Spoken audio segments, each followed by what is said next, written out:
Hello, welcome to Black Friday. So, today is Friday, January 3rd, 2020, the first Friday of the year, and I'm super excited. I hope you guys are too. So, recently I started thinking about creating a YouTube channel, and I haven't introduced myself. My name is Brittany Kennedy.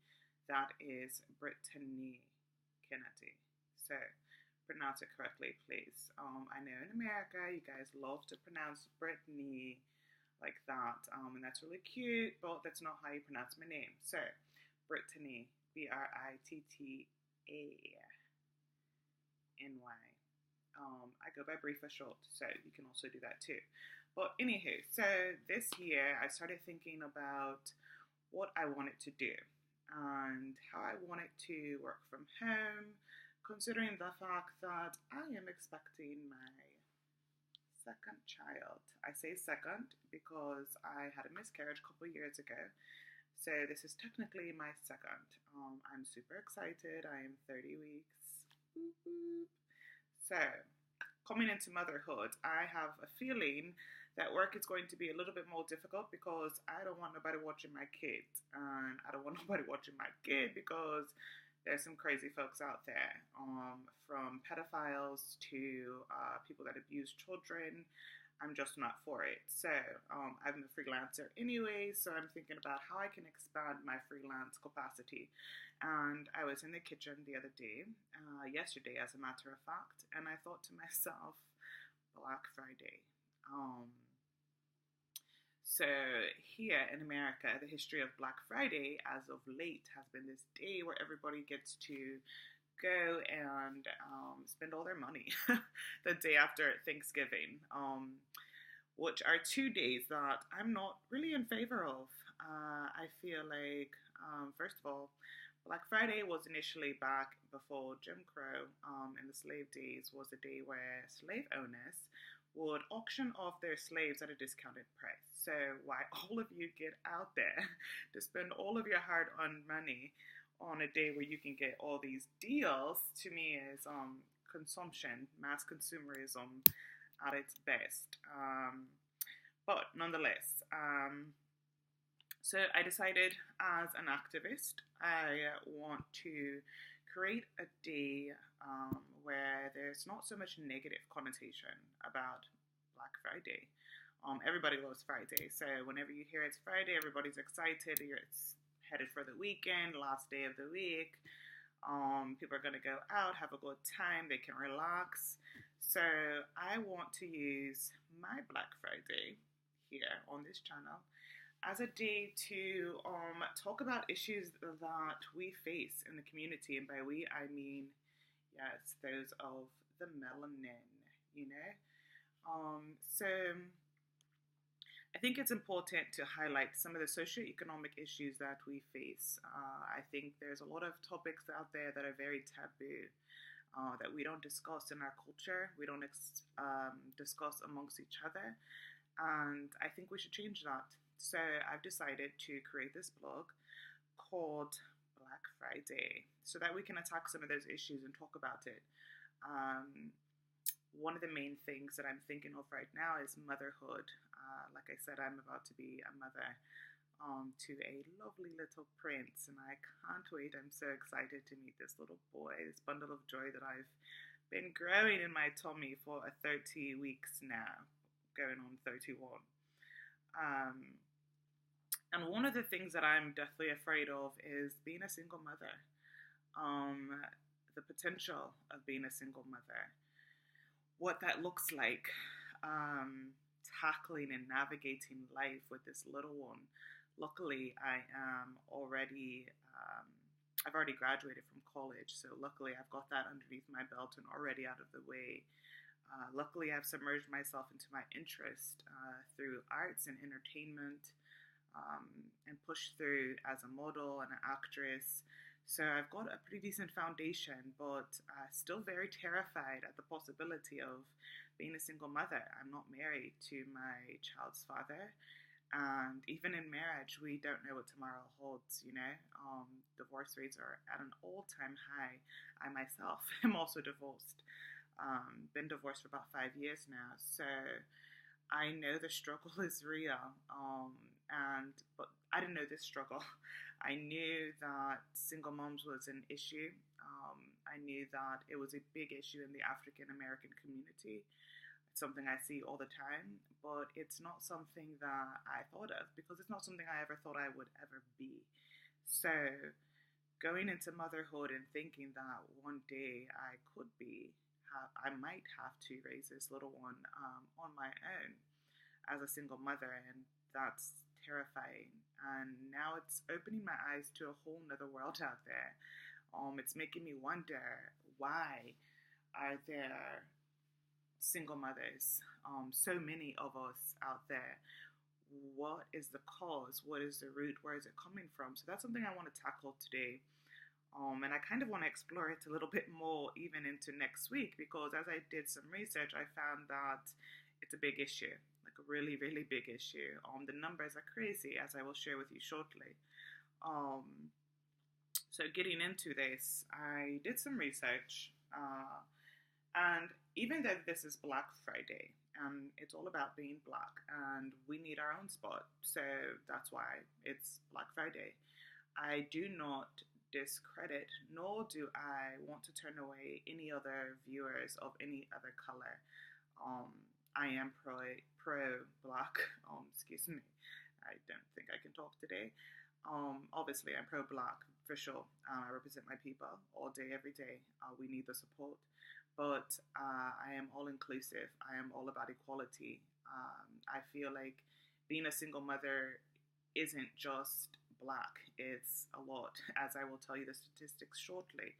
But in addition to that, I also want to really highlight that a lot of the issues that we face in our culture are sometimes some of the things that other cultures also go through. And even if you come here to learn more about what we're going through, to make yourself more aware and more educated, to reduce the stigma, whether or not you can identify with some of the things that I talk about yourself, you are more than welcome to be here. I do not turn anybody away. However, I do want to really support my Black kings and queens and make sure that we have a voice. And so I'm here to give that. So back to what I was talking about being a single mother. So according to Statista.com in 2018, there were 4,035 Black single mothers. That number sounds high, but then it almost doesn't sound as high as I thought it would. Like, I thought it was going to be crazy, crazy. But then I looked up at another website, and this is when things got a little scary for me. I looked at datacenter.kidscount.org, and this says, this highlighted children in single parent families in 2017. It didn't have 2018 or 2019 written down, but so this is the amount of children in single parent families in 2017. The numbers are crazy. So, excuse me while I sip on some tea. And yes, it is just tea. Oh, I'm pregnant anyway, so some people do their thing, but anyways, my baby's gonna come out healthy, so that's just tea. Anywho, in 2017, there were 6,123,000 in the Black family. That's a 65% rate. Then there were 351,000 in the American Indian, ranking at 54%. Then there were 556,000 in the Asian Pacific Islander at a 15%. 7,283,000 in the Hispanic Latino community. And this is all in the United States. So this is not worldwide. This is simply just the United States of America. 8,623,000 in white at a 24%. 1,887,000 and two or more races at 41%. And the total overall was 24 million. feel like I've got my numbers incorrect or something. Hold on. I actually want to try to look at that number because I feel like it's a lot more than what, let's see here. Maybe I can find this very quickly. Census Bureau, Data Center. I'm sorry, guys, but I just want to check this out for you. Okay, I was correct. 24 million is what the total was amongst all races. That is crazy. That means that there are 24 million children in the United States of America growing up with just their either mother or father. 9 times out of 10, it's the mother. That makes me so sad and hurt so bad. What are we doing? Where are the fathers? Where is the support? Why is it like this? I am beyond confused as to what is going on and how we change that. I have no words for it, honestly. It's quite crazy. But back into the Black community, 70% of Black births are to single mothers as of 2018. 70%, guys. That is 30%, only 30% are growing up in a home where mother and father are present. That's astronomical if you think about it. That's more than 50%. We are failing our children. We have been failed greatly. And that's beyond disappointing. Like, really disappointing. What can we do differently? How could we make a difference? And make sure that we give our children the best that they possibly could have. And that's not to say that if you are in a situation where you're a single mother, it's not to say that you're not enough, because you are. But we are at a disadvantage when we don't have both parents there. And sometimes it's not healthy to have both parents there, right? And so it's actually the better route to have a single parent home. But how could we change that? What difference could we possibly make? I want to look at some questions that I posted earlier because I actually wanted to get the opinion of some other single mothers out there to find out what's going on and what their mentality is, what kind of space they're in currently. And this is, I haven't gotten the response that I would have liked yet, but hopefully I'll get that in enough time for next Friday. Next Black Friday. So I made a post earlier and this is what it says. I put out a few questions. So what's your story about being a single mother?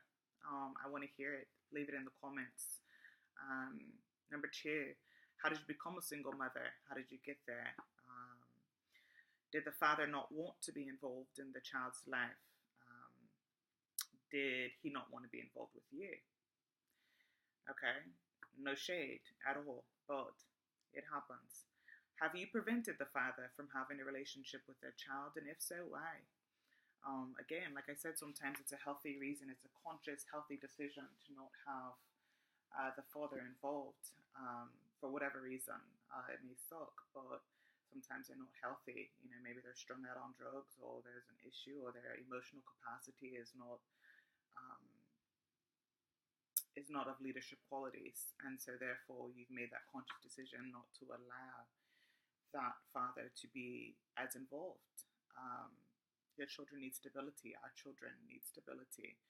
They thrive off of that, and it's our duty to make sure that we give that to them.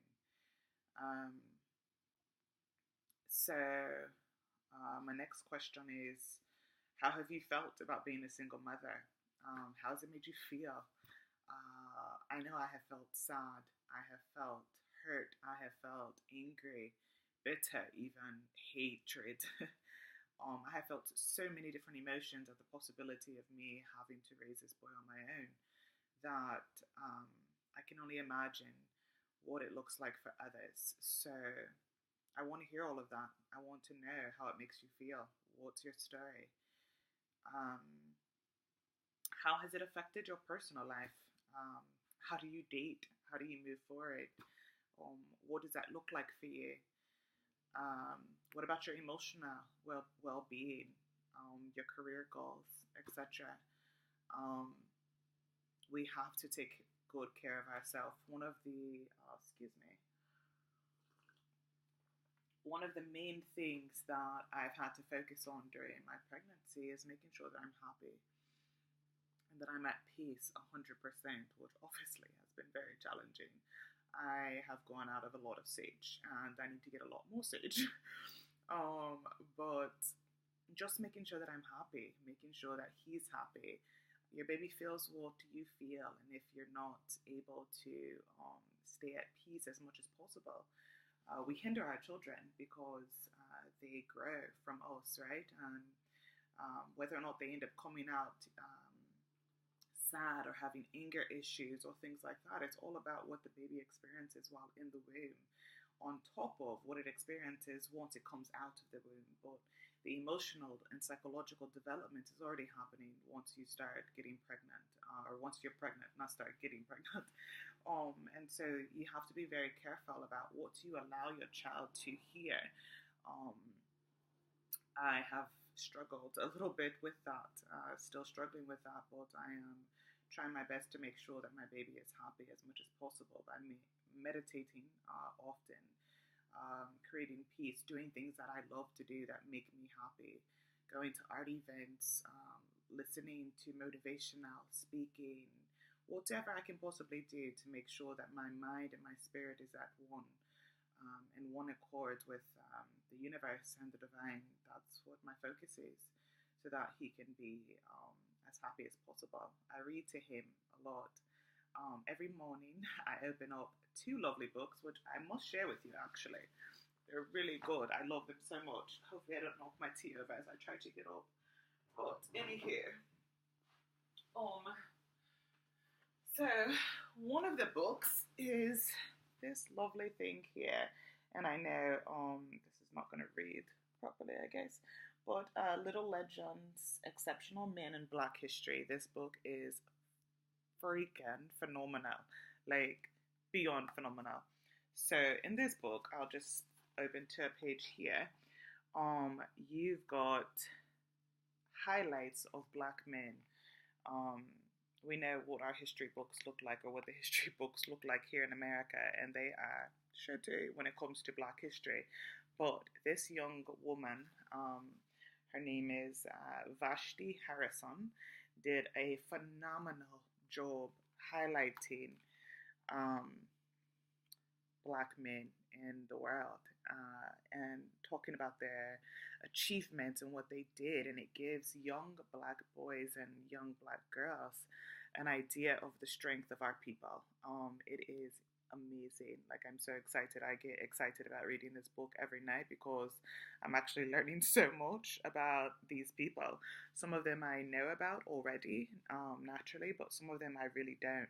Like, who was Harold Moody? I have no idea. Marshall Taylor, a cyclist. Garrett Morgan, an inventor. Arturo Schomburg, a historian. Charles Henry Turner, a zoologist, the first black zoologist, mind you. Robert Smalls. The list goes on and on about the people in this book. It's absolutely amazing. So I strongly encourage you to go and get your kids this book, because I'm stoked about it. I've even written in the book and a little letter to my son, so that he can have this book, and to encourage him to keep it forever and to pass it on to his children, because I think it's very important that we pass our history to our children. Me, myself, I'm from South Africa, and I think it is highly important. One of the biggest things that I find in the American culture is the lack of our culture amongst black people. It's been so stripped from us that it's not talked about the way that it needs to be talked about. It's not highlighted we don't highlight it, we don't support each other the way that we should, and I think it's a damn shame, to be honest, and we've got to change that. So one of the greatest way that you can change that is to educate your children, because one day your children are going to get older and they're going to educate others, and that is beyond important. So making sure that you let them know about who you are and where you're from, and if you don't know, then find out. Go take one of those DNA tests, study, find out where your family comes from, find out your history, your culture, and research. It's very important to make sure that you are expanding your own knowledge. Um, as of right now, like I said, I read to my son all the time. So even while he's in my lovely little belly, which you guys cannot really see, but you can kind of see like it's a little bit big, it's a little bit not. But anyways, I talk to him all the time. I read to him all the time. I read to him books that are way above not just baby books. Books about, there's a book right here called The Big Book of Knowledge. I read that book. It talks about, right now we're going through the solar systems and things about the galaxies and all of that lovely stuff, so that I can try to enhance his spirit. And by enhancing his spirit in my womb, I believe I'm also enhancing his mind. And it's important for us to do that. So I'm not going to keep going. I think that's my Black Friday. This was my first time doing this, so obviously I'm comfortable talking in front of a camera. That's not an issue for me. Even though I felt like drinking some tea just then, it was probably not at the best time. My SO sounds like he's coming through the door, but anywho, so that's my Black Friday, guys. I hope you guys have a great one. I hope you enjoyed this lovely new YouTube channel. Leave comments, leave advice, tell me your story. Ciao.